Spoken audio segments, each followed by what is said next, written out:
It's under the public facilities criteria for the Idaho Community Development Block Grant.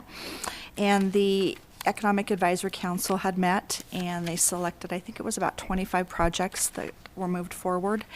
And we and another agency actually made the cut for fire trucks. At this point, I anticipate that we'll receive around $300,000, but they have not made that final determination, and it will depend upon what all the other agencies ask for when their addendums are submitted too. So, but at this point, that's, I think that's a good ballpark. With this being money that's actually federal funds, we have ADA requirements and civil rights requirements that we need to update in order to move forward. So in your packet today, they had asked actually that we have an updated bid, which is included in your packet. And the numbers in there, I'll need to work with the fleet department and finance and see what our cash flow availability is and find out if we were awarded when that money would be available. So I'm not sure that we'll be able to take all the discounts that are proposed in that letter, but we'll do our best to be able to do that. But it will depend upon timing and disbursement of when different funds would be available. So we'll move forward with that. In addition to that, they asked us to update our fair housing resolution. The last time that was updated, I guess, was in 2001, and so we're moving forward. The wording did not change, it's just we need to update that it's been approved recently. So that was included in your packet. And then also they asked us to take a look at our limited English proficiency program, and they now include what's called a 4-factor analysis. And included in your packet today, I had went through and answered the questions and then provided supporting documentation regarding that questionnaire. And actually for the city of Moscow, we have a very low limited English proficiency percentage at 2%. Within the city, we have not had any request that anyone is aware of. I spoke to Whitcomb, and in their records, they hadn't had seen anything in the last year that had been requested. And if, at this point, if police officers need assistance, they have a service that they contract with, and that could be brought forward for our use. However, between now and before the deadline for this submittal, we'll be working on contacting that same agency so that we have it available for us, because they also do translation of documents and those types of things rather quickly. One of the nice things is with our new website, you can choose a language in which to read it in, so that is really a bonus for us in addressing these issues.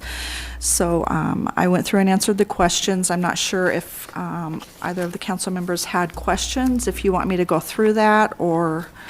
Not at this time. Okay, I think it was relatively, okay.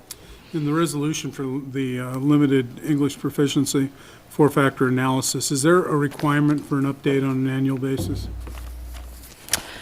We're committing to that. If we don't change very often, it seems to me that's not something that we need to commit to unless it's required by the federal What it's asking us to do is to check the population statistics on an annual basis and make sure that there hasn't been an increase that would take us above that 5%. Do you suggest maybe a verbiage change in the... Well, if it's not a requirement of the federal regulation, seems to me, you could say would conduct a limited English proficiency 4-factor analysis update as needed. Okay.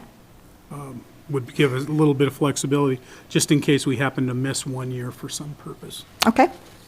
And you said earlier we're sitting at about 2%? Yes. That would be a huge population increase. That would bump us up over 5%. Okay. Correct? Yes, it would. Yeah.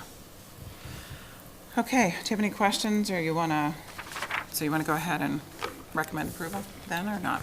Yeah, I would recommend that. So make a motion to recommend approval of an updated fair housing resolution to replace resolution 2001-16 and approval of the limited English proficiency 4-factor analysis and determination that a language assistance plan is not required to be developed at this time based on current statistical information.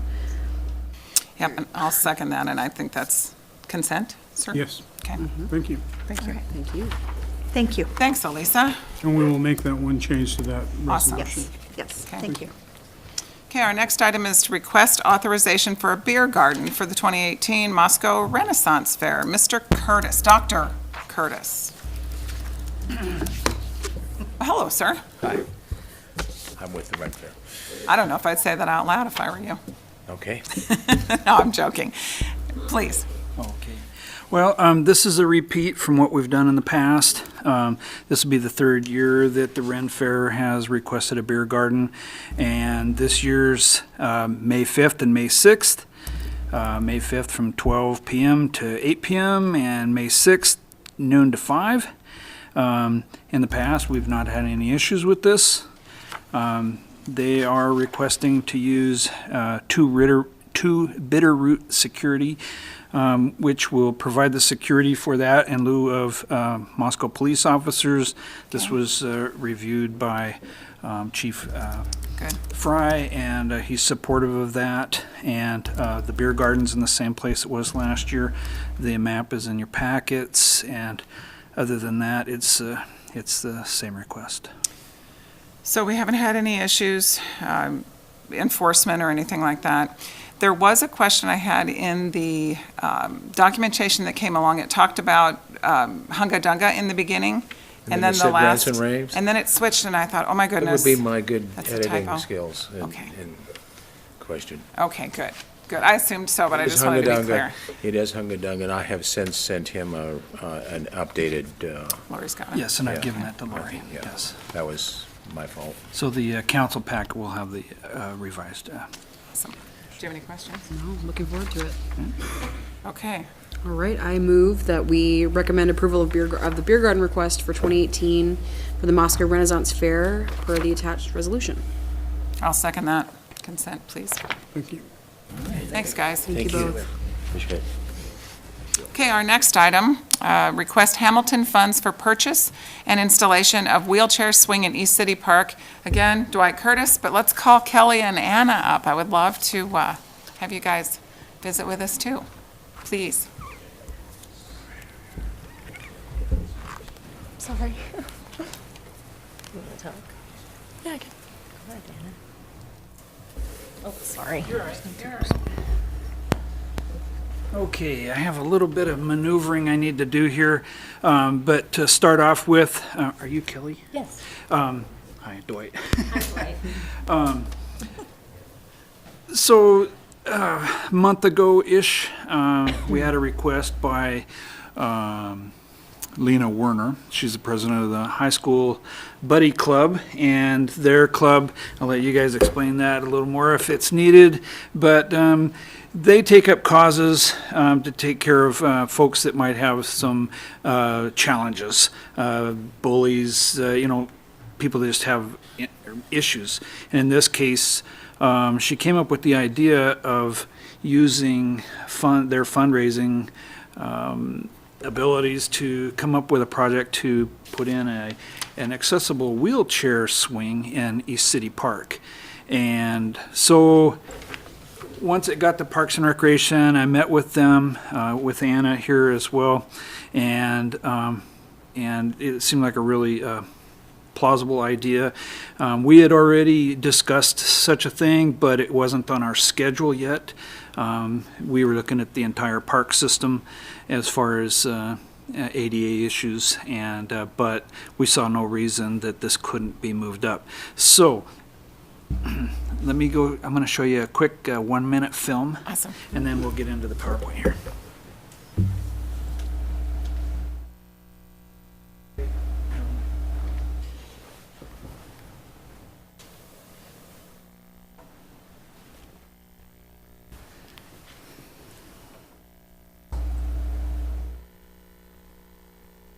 Hearts of many children, but if you have special needs, participating in the fun isn't always possible. News 19's Lana Harris takes us to one park in the Midlands that's trying to change that. Through the eyes of a child, the playground can be magical. Climb up the stairs and you're the captain of a pirate ship, an explorer squeezing through small spaces, or on the swings, feeling like you can fly. Hey, Mama. But not through Itzel Mess's eyes. All she can do is watch. She has her hand over her face, she has her head down. And that's hard for her mother, Nicole Rivera, to see. Definitely. It's families like this that gave Newberry's Parks and Rec director Scott Sawyer a vision. We can offer something to them that they can have fun. A vision that would let Nicole kick off her daughter's brakes Here we go, E.T. and go to a swing set just for her.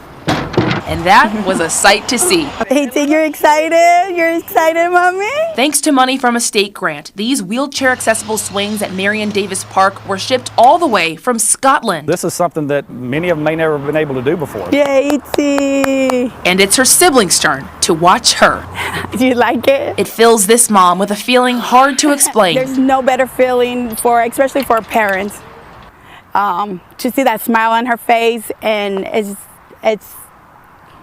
I'm speechless. I really can't. It's hard. And that's magic. Lana Harris, News 19, WLTX. Well, Sawyer says there are instructions for the wheelchair swing at the park and that parents who want to use it can contact the City of Newberry for an access key.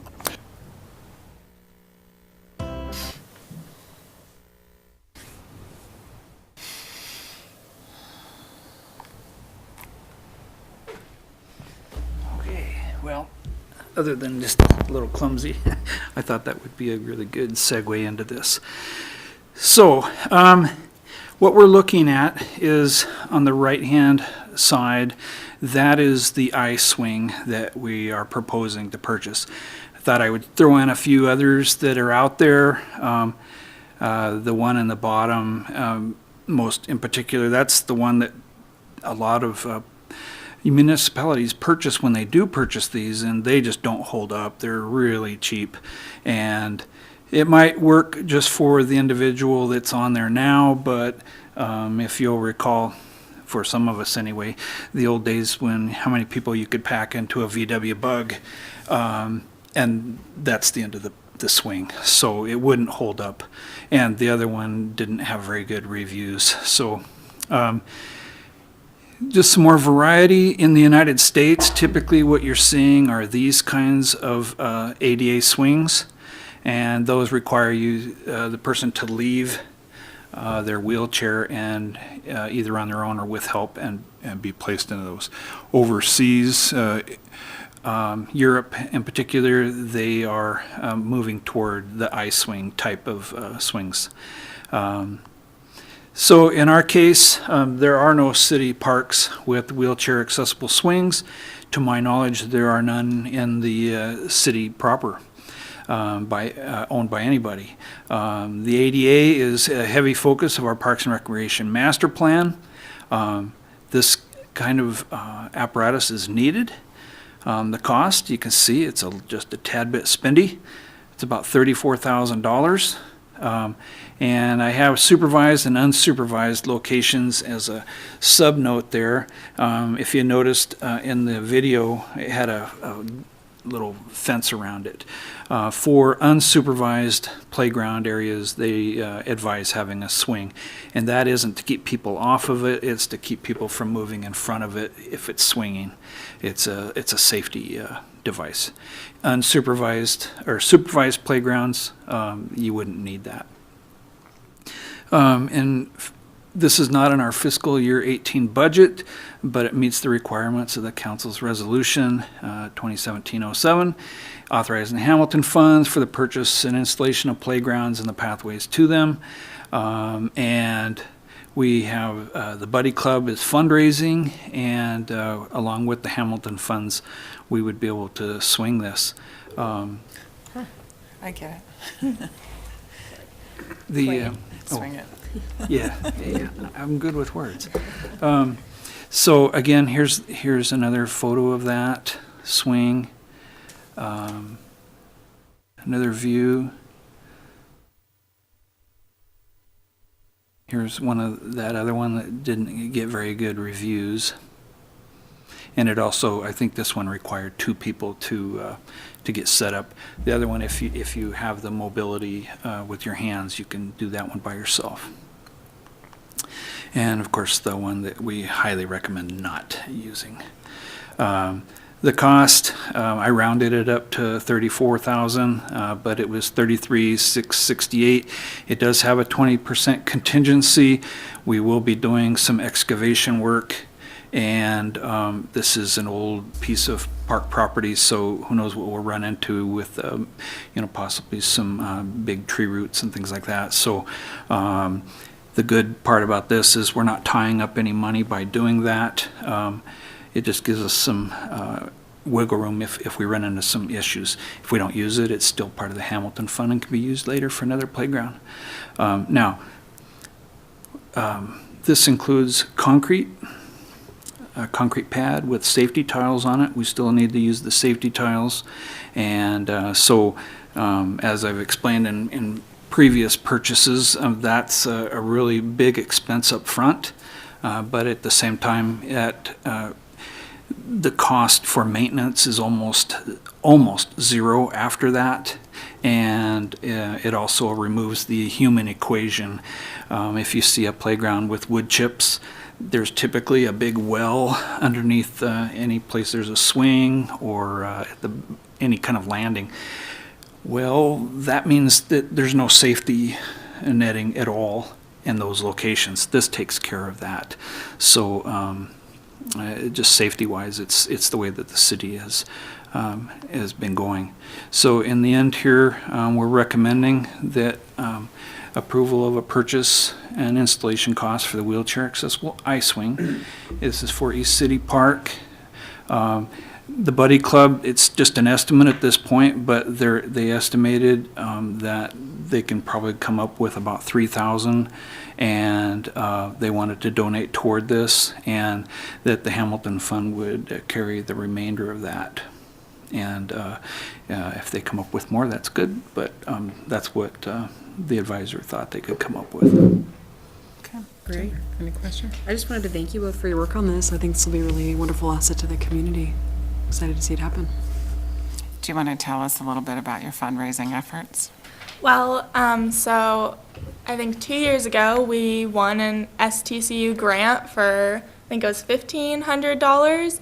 And so with that money, Buddy Club has been really looking for a project to give back to our community instead of just having all this money for our club. And so when Lena and Corey came up with this idea, we really jumped on it and thought that would be a great use. And we've written a grant to the Women's Circle, and we have a lot of businesses and organizations within the community that really support us that we could reach out to. Well, I think it's really cool. I think that's going to be a neat thing to be able to drive by 10 years from now and think, Exactly. I had something to do with that. So, do you want to go ahead? And this is, Could please, explain. please. It was not, as Dwight indicated, it wasn't included in the fiscal year 18 budget. So because of the focus of the Hamilton funds, we will have to make this the subject of our open budget process in August. So Okay. council would be pre-authorizing the spending of the funds for an appropriation in August. Okay, and so then it would most likely not happen until the following spring? Oh, no, this will It happen could go in that then? this Okay. summer, yeah. There is a chance that there may be underruns in other projects, which would allow us to go ahead and do it, but chances are it will be subject to an open budget request. Okay. And can I just make a comment?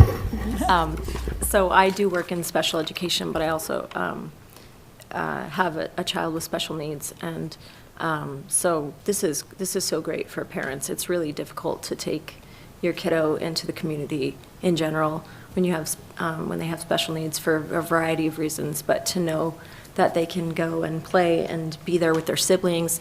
And recent research has shown that people who have wheelchairs, their brain actually begins to see their wheelchair as an extension of their body. And so for them to be able to stay in their chair and swing without a parent having to lift them. And we have high schooler students that go up there too. We go up quite often, and we can't really lift them out. And it's not really always safe to do so anyway. So it's just an awesome thing. It's another way to get people out of their houses and into their community. And so thank you. It's just a wonderful project. Yeah, you're welcome. Well, I think it's pretty clear we would like to recommend approval of this purchase and installation cost of the wheelchair accessible ice swing in East City Park. Where in East City Park? Right up between the two playgrounds that are there now. Okay, awesome. And it'll be facing the bigger kids' playground. Good spot too. It's not far removed. It's like kind of right in the middle of the fray, Yeah. but in a good way. That way they can feel like they're participating.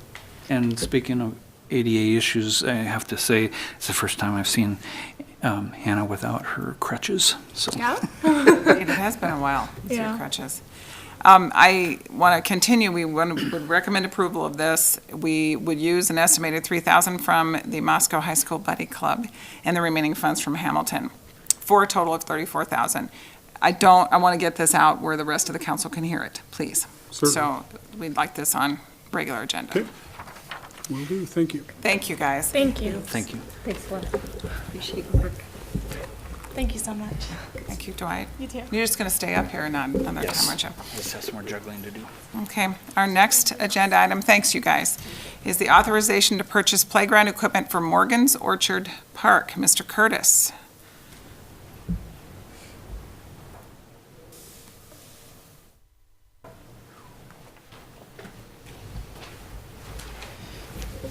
Okay. All right, So, now, this is in the budget. We are requesting authorization to purchase some playground equipment for Morgan's Orchard Park. This is the rendering that we have. The colors might change. We haven't specified the colors yet. But what we have is, this would be from Buell Recreation. The total for the equipment, and this includes the tiles and the adhesives and things like that, is $36,400. It is funded in the fiscal year 18 budget, and it is planned to use the Hamilton funds for the same reason. This particular playground, or this particular park, it's really small, and if you saw the playground that's over in Otness Park, how small that park is, this will be very similar to that. And so a small playground, it is just a tot lot, not overly complicated. So we were able to take advantage of a discount that a company had out there. And so we saved 27% off the regular price of that. Installation will be done in-house. As you'll recall, we had some folks certified installers for this. For a whole lot of reasons, that's been a really good thing so far, but one of the big things is that we save a lot of money for installation costs as well. So over on Indian Hills, for example, and this is, we saved about $14,000, and that is taking into account the amount of funds that we spent on the staff costs. So that's that's great. above and beyond. So, and you have all the control. It's beyond my expectations anyway. And so the capital projects line item of 770.76 is where that would come out of. Now, this is just for the playground equipment. Right. We'll be coming back to you later with a request to contract with the concrete company to put in the pad and the pathway to it. So the equipment and the tiles, though, like you said. The tiles and the equipment is Right. what we're getting now. Okay. And it's because of the specific company that we're buying it from.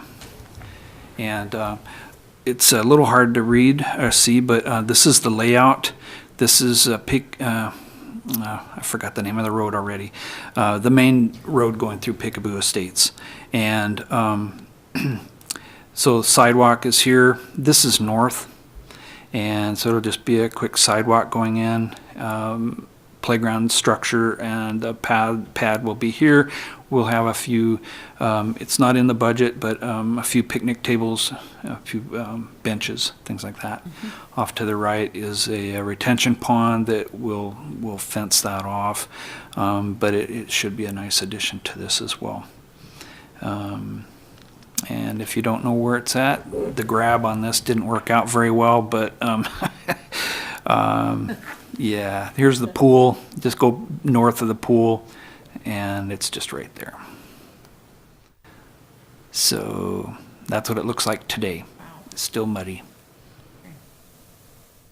But as you can see, I mean, it's practically, other than the moisture, it's shovel ready to go forward with this. So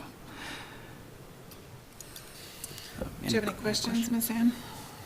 Not at this time. Number one, I think it's really great that we have staff trained to do these installations, because I hear your word control, but what I hear is quality control. And I really, really appreciate that. Definitely Commitment. quality control, timing control. Right. Just everything. You can purchase equipment and store it if you had to. And this, we're up in northern Idaho, but yet we're south of the freeway country to get installers here, and especially if something goes wrong, to get them to come back. I mean, the last one that we had done was kind of the final straw. So, and our guys, if you take a peek over at Indian Hills, I mean, they did a really good job. I was really proud of them, especially for their first one. It looks great. So. I would think it would be really kind of one of their more fun assignments. Well, I I don't learned know. a lot Maybe of new I'm- words while they were doing that, but they do like it. Good, good. And I like the 27% discount. How did you manage that? Was it a, Well, when we originally brought the request in to use Hamilton funds, I had brought this up as one of the things we would look for. Toward the end of each year, some companies try to get rid of inventory. It doesn't mean you're always getting good stuff, so you kind of got to pick through it. For a tot lot, it's usually pretty good, because most towns anymore, they just go for big, complex playgrounds instead of tot lots. So you can get some pretty good deals on those. awesome. Well, it just looks good all around. Okay, we recommend council authorization to purchase playground equipment in the amount of $36,400 from Buell Recreation LLC. Funding source from the Hamilton Fund. Thank you very much. Thank you, Dwight. That's consent, sir, please. Okay, you're up, sir. Our next item is the salary survey.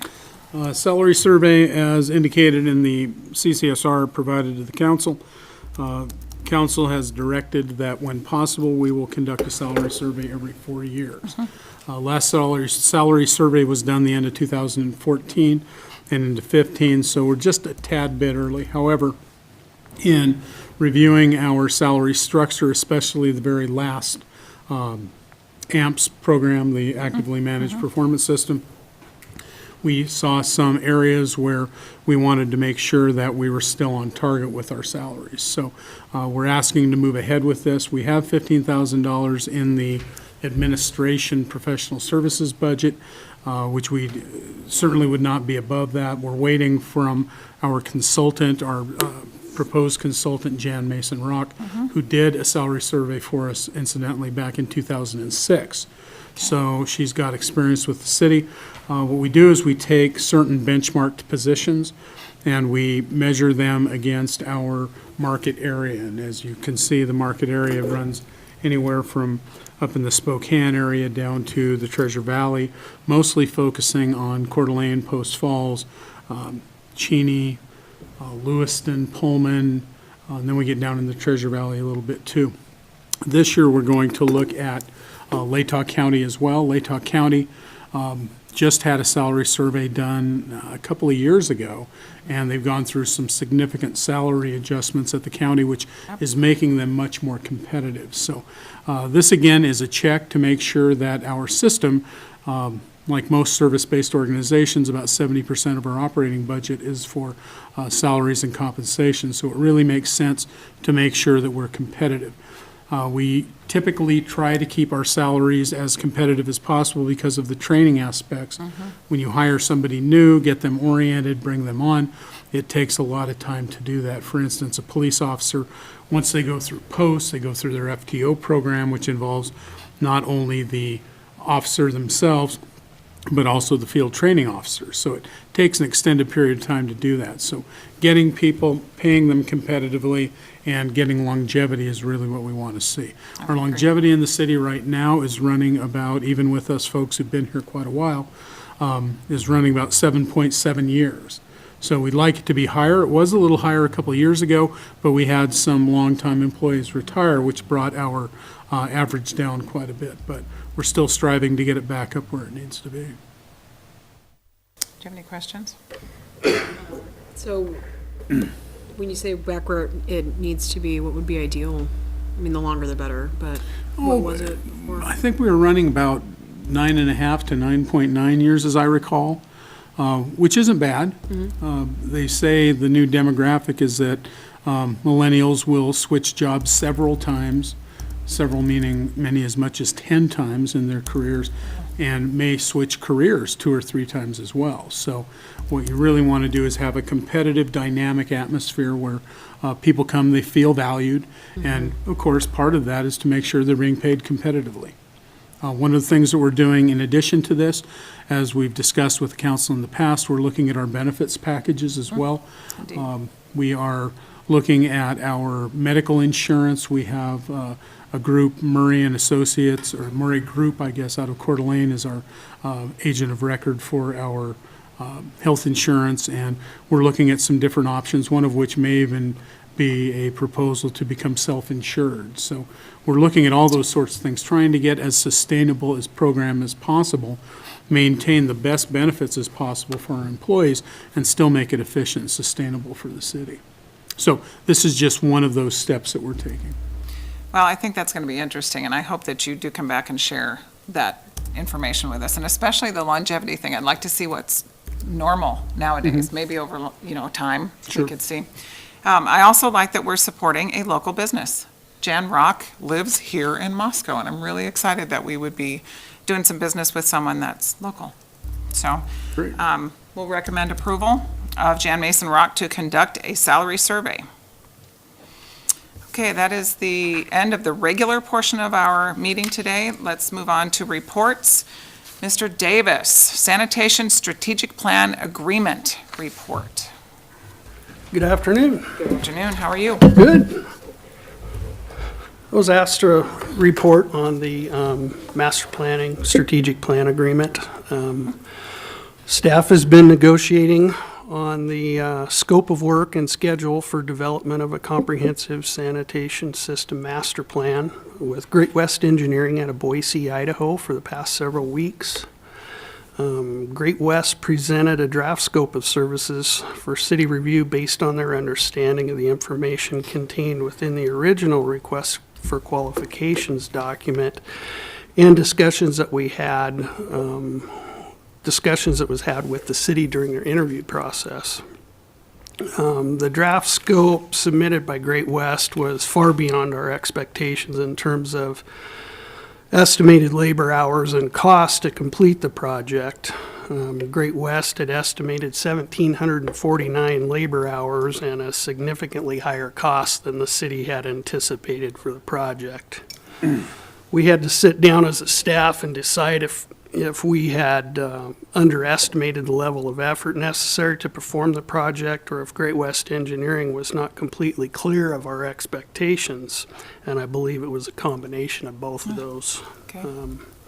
With the assistance of Bill Belknap and Jen Piffner, we pared back the original draft scope from 1,749 to 714 labor hours, minimize necessary trips to Moscow by the consultants, combined tasks, and change the emphasis and level of effort on some of the tasks within the scope while maintaining a full expectation of receiving a quality plan when completed. This was followed up by a conference call, discussion, and review of these changes with Great West this past Friday afternoon. And I believe Great West Engineering has a much better understanding of the city's expectations for this project following that discussion. Great West is working with the revised scope, and based on our discussions Friday, we'll resubmit the new scope of work, schedule, and costs. We hope to receive these back from Great West this week so city staff can review that and hopefully present that to City Council on Tuesday for your consideration. Sir. One of the reasons we're bringing this forward as a report is because we would like to move it forward pretty quickly. We would like to bring it to council on the 20th if we're able to negotiate a deal with Great West. If that is not possible, then of course we'll bring it through committee the end of February and then on into March. Okay.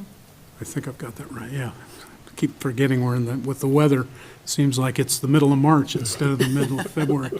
At any rate, this is something when we prepared the FY 2018 budget, we'd included $35,000 in professional services for just this purpose.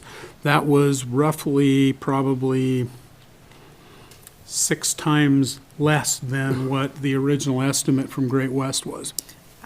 We do have an additional line item in sanitation called solid waste development, which can be used for development of projects, can be used for development of strategic plans, if you like. So when we are able to negotiate a final amount with Great West, we will bring back a proposal which includes where those funds will come from. Of course, we'll use the original 35 that was budgeted specifically for the strategic plan and then determine where the balance would come from. But as I indicated, solid waste development is entirely appropriate for it to come out of there, and that line item was appropriated in the fiscal year 2018 budget. So that does not mean that we would need to open the budget to do. No, it's within the fund, plenty of capacity. Okay. Well, keep us updated, sir. Do you have any questions or anything? Okay. All right. Thanks, Tim. Thank you. Tim. Appreciate it. Okay, seeing no other items on the agenda, how about a motion to adjourn? Move that we adjourn. Okay, so moved.